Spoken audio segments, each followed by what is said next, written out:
Fear will simply remove your dreams and goals. So sometimes fail. When to leave, how to leave, looking at savings and all those different things, family and kids. Being at this job is not me striving and being the best version of myself. So I cannot look her in the eye and be like, yeah, daddy is doing everything he can. You're never prepared. You always want to make sure that you're putting yourself in a planning action to make the proper steps as much as you can. Most people who want to put themselves in that position, they always have a plan B. To be honest with you, your plan B is to make your plan A work. Most people treat their money like they treat themselves. And what I mean by that is, well, if you're willing to give up your money and just shove it out for anything, a lot of times people are doing things just for the heck of it. What's the difference between good and great? We enter the entrepreneurial sector highly motivated and driven to succeed. However, there's going to be a lot of hurdles along the way. Today on the Prepare to Compete podcast, we're going to discuss some of our hurdles along the entrepreneurship journey. Myself, I actually just left my full-time employment to become a full-time CEO. Today, I'm going to be letting you in on some insights so that you can do the same.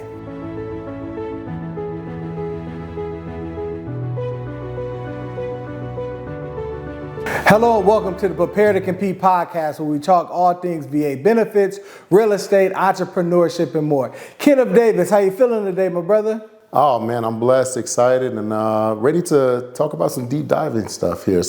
Unveiling some of the iniquities and understandings of not only the VA benefits, but also business, entrepreneurship, and also real estate, right? Absolutely, absolutely. And today we're talking about the hot button topic of entrepreneurship. I've really been wanting to cover this again, Kenneth, because we covered this a while back on the channel, and we were talking about different tactical things in terms of leaving your job and how much income you should have saved and different things like that. And I was speaking to a certain segment of the community during that time, but even with that, I'm just kind of looking within myself, and I'm like, man, you never have it figured out, right? You never have it figured out. You want to save 3 to 6 months and all of this and that. It's really going to depend on you internally, right? And what you're driven towards and why you're considering leaving that employer at that particular time. So nobody can really answer that question for you. You have to really figure that out amongst yourself. It's not going to be a certain financial goal of stability and all those different things. It's just up to you.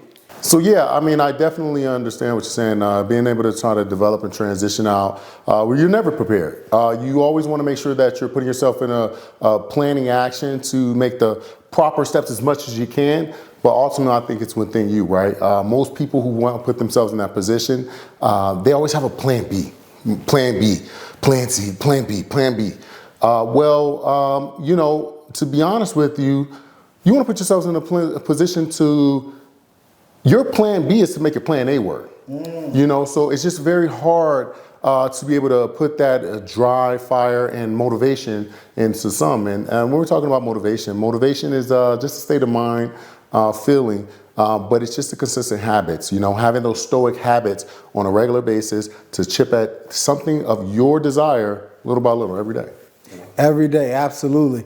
You could have it all. It's all about your reason, right? True indeed, true indeed. Absolutely. So, when I was thinking about leaving my employer, and, it was a marathon, right? It was a marathon as far as when to leave, how to leave, looking at savings and all those different things, and there's sometimes family and kids will actually keep you at an employer probably longer than you should be, right? But for myself personally, it was actually the reason why I left my employer, because I'm actually looking at my daughter and I'm like, okay, being at this job is not me striving and being the best version of myself. So I cannot look her in the eye and be like, yeah, daddy is doing everything he can. It's like, no, if I'm real about it, if I'm just staying here, being comfortable, daddy is just settling, right?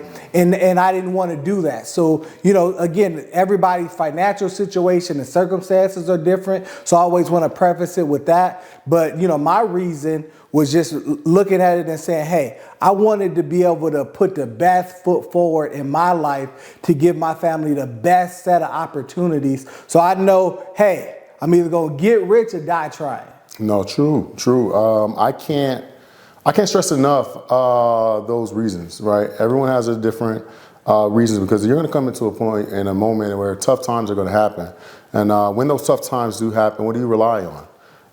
Because sometimes you aren't going to be the only person that you can rely on to provide you some type of fire to keep going, right? So you have to have reason for that drive, and you're also not only the reason for your drive, but also the reason for what you do. So most people kind of get into things, and it's more or less just because it makes money. I heard, and again, Dr. Eric Thomas, E.T., oh, he's the man, right? Eric Thomas, if you've never experienced his basically motivational videos and also content, I highly recommend it. Just due to the fact that sometimes you just need a partner to provide you a motivational flame, just to light something up. And sometimes it's a motivational video. Sometimes it's something that someone says, and it can always provide that driving spirit. At times, there are going to be hurdles, and you're always going to need something to lean back on. So understand your why, because again, Dr. Eric Thomas always talks about your why, because you cannot continue to thrive if your why is the lowest level of expectation of money, right? Money is basically money. Most people have bad relationships with money, right?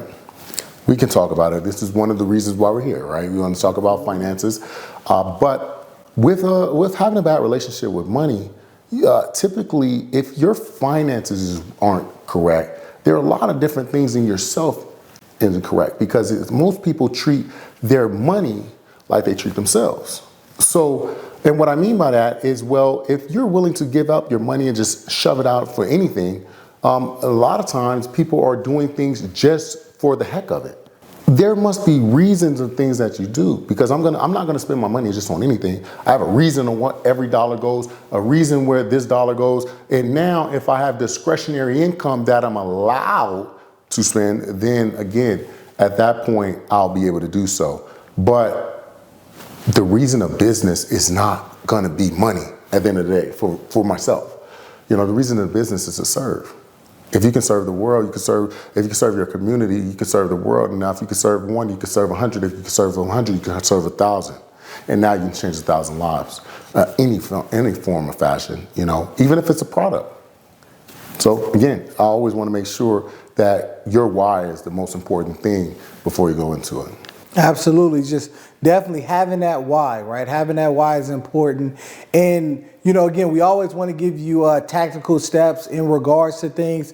Obviously, that's a great step there. And, we talked about entrepreneurship versus entrepreneurship before, right? We have a whole video kind of going on that. Definitely continue to take a deep dive and do your research on that, because that's something else that's going to be able to spearhead you in your journey. When you're stepping out, you don't have to go start your own business, right? You can actually go to another startup and be the missing piece to that component as well. Why is that important? Because in some cases, you could come in owning a piece of the business and are getting a salary that's going to be greater, or even either the same or greater than the salary you were getting on your job. So it's like you're taking a leap of faith to go and leave that secure employment, but you're going into a situation that's probably not as stable as like a government job or, something like that, right? But it's still some stability, and more importantly, there's at least a foundation there. Mm-hmm. And when you're stepping out on your own and you're doing that for the first time, you have no foundation. You have to create the foundation, and you don't even have enough money to buy the cement.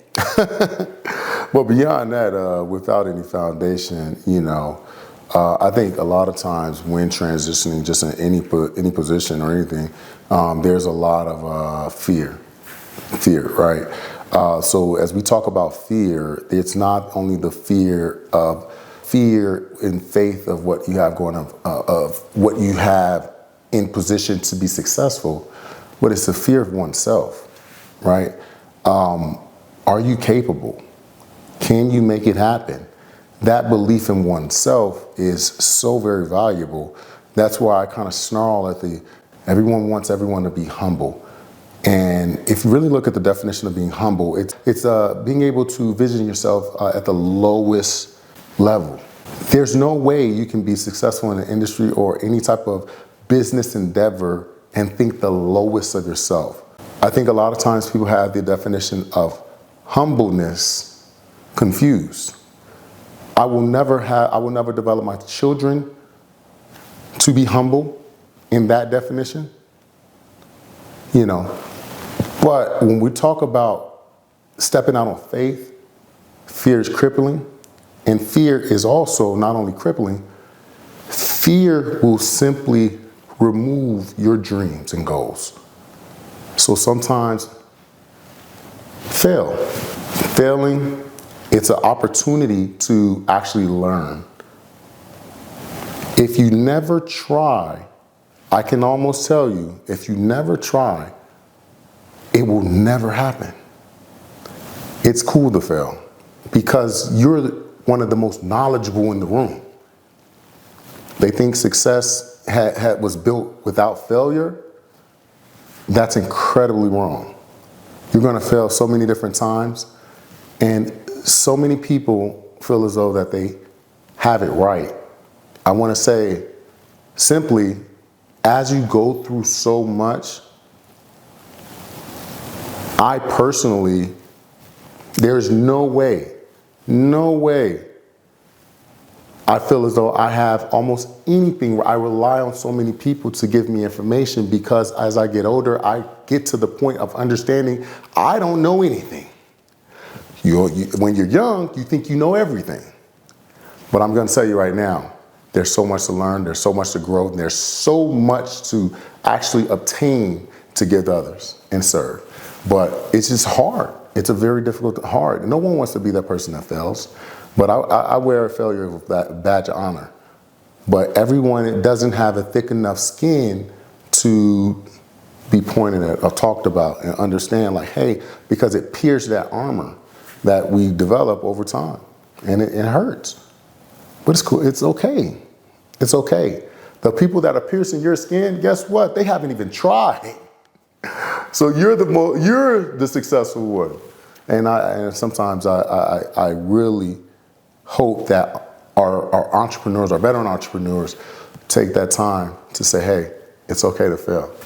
And you'll trust me, just that moment that if you did not have any information in the military, you took the leap of faith to be able to go into the military, and you realize what was the outcome, and it was one of the best decisions of your life. Take that same leap here. Absolutely. One of the biggest kind of quotables in the space, right, of business and entrepreneurship is that success leaves clues, right? Everybody says that as a quotable, but nobody wants to really apply that. Like to the point of what you just said. Everyone who has been successful lets you know that, hey, I failed. There's a whole thing about Michael Jordan, right? And how much he practiced, and even prior to making the NBA, how he didn't make the high school team. And, Kobe Bryant was the 13th pick in the draft. So many people, right? So many people failed to reach their goal initially, but they kept at it. They kept working. They kept trying, and they ultimately got to their goal. So success leaves clues. It is okay to fail. No, true indeed. And, I used to talk about Kobe all the time, when he was in action plan. But when I talked about Kobe in the sense of playing basketball, when you see something so great and you want to be that, you become a little envious. Like, how could you do that? But no one talks about the moments where he's in the gym, 5 o'clock, 9 o'clock, and turn around back in the gym at 1 o'clock and still getting shots up. And that attributes to his goals and successes and having that laser focus. That laser focus could, to be honest with you, it's going to put you in a position where you're going to lose friends, family, and also you could potentially lose yourself. Because again, if you have that laser focus to get what you need to get done, you're gonna care about it so much. But then when you care about it so much, you can lose sight of others. And sometimes you were their guiding light. So it's just tough. And I tell people all the time, it's like, hey, when you really want to do something, you just do it. And unfortunately, it comes off a little brash for others. We live in a different type of world these days where we need to consider a lot of, feelings in one space and emotional states. But what I will say is, I will keep saying that. If you want to do something, do it. Absolutely. Because you're talking about the tactical steps right there. The tactical steps that Kobe Bryant took to actually be successful. His whole thing was, you're not going to outwork me. So how am I going to get to be better than you? Well, I'm going to work harder than you. I'm going to put the time in. That 5 a.m. gym, that 9 a.m. gym, that 1 p.m., that going to the gym 3 times a day. And you, at a certain point, you just master what you're able to do. They say you want to put in at least 10,000 hours before you even could consider yourself actually an expert in anything, right? Most people do not want to put in those 10,000 hours to become successful and to master things. And you have to look at it. So we're talking about entrepreneurship and essentially kind of leaving your job and different things, right? So now, if you didn't have the ability and I guess the drive to put in 1 to 2 hours a day after your 9 to 5, what makes you think you're going to be able to endure those long nights when you're working 60, 70, 80-hour weeks as an entrepreneur because you just wanted to work your 8-hour job and that was grueling enough, and you couldn't put 1 to 2 hours on what you say is your goal and your craft? It's going to be hard. It's not going to be easy. It's not going to be easy. And even when I say that, I kind of like, I don't even want to define it as hard and easy. It's not going to be simple. It's not basic. You have to actually put the work in. It's not going to be convenient. That's what you really want to look at. It's not going to be convenient. It's not going to be comfortable, right? Nobody wants to get and be uncomfortable. I guess you could even use the gym analogy here, right? It's like when your muscles are starting to grow and you're doing a bunch of reps, right? It's going to hurt, right? But that pain is where progress is starting. So if you stop every time you start to feel that pain, you're never going to reach your goal. Convenience is the last that you're going to get. A lot of times when you talk about convenience, when entrepreneurship, convenience is one of the last things that is on the totem pole. If you're in a position as some type of ownership or in a position of power, because convenience, everything else comes before you. Everything comes before you.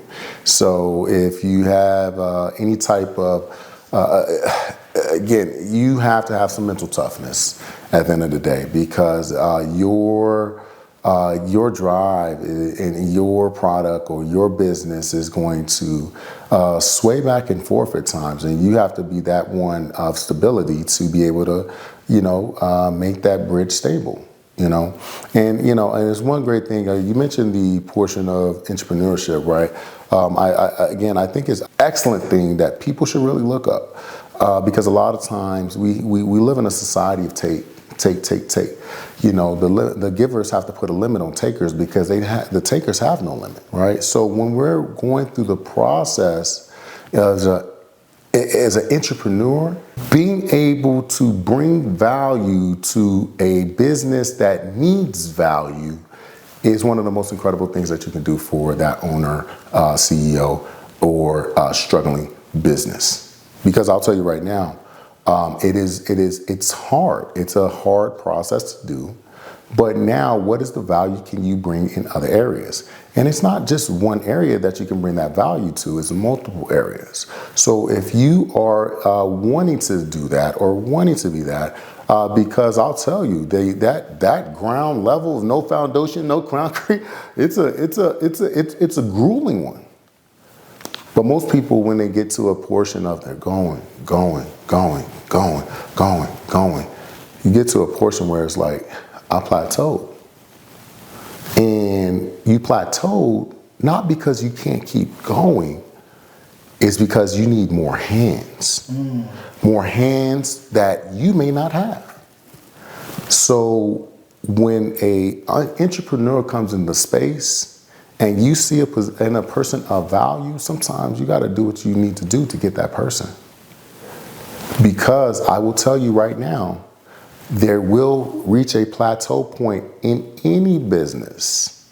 That's why the stock market is the way it is, right? Most businesses want to keep making more and more revenue every quarter, every year, annually, semi-annual. They want to make more. Well, how can you do that? You've pretty much acquired everything in your space that you're an expert of. Well, most people know what they do, collaborate. Absolutely. That's where the value is. Collaboration is key. And you really have to look at your goals and objectives and, figure out what's going to be the best approach for you. You may not know that organically within yourself. So you have to actually look at the people you surround yourself with. Can you pull inspiration from those individuals? If not, you may need to look towards a different group of people, whether it's physically in your life or it's through motivation, like we're giving an inspiration right here, right? Or reading books and really expanding yourself, attending local meetups. You have to keep spinning your wheels to continue to learn and get inspiration and drive from a lot of different sources. How you mentioned Eric Thomas, that's a brilliant source. Oh, right? Man, great podcast, great content, and also a great book. So again, New York Times bestseller. I mean, how where's your inspiration? Where are you pulling it from? That's one of them. Absolutely. So definitely let me know your thoughts in the comments, ladies and gentlemen. Continue to keep watching and always prepare to compete. We out. Peace.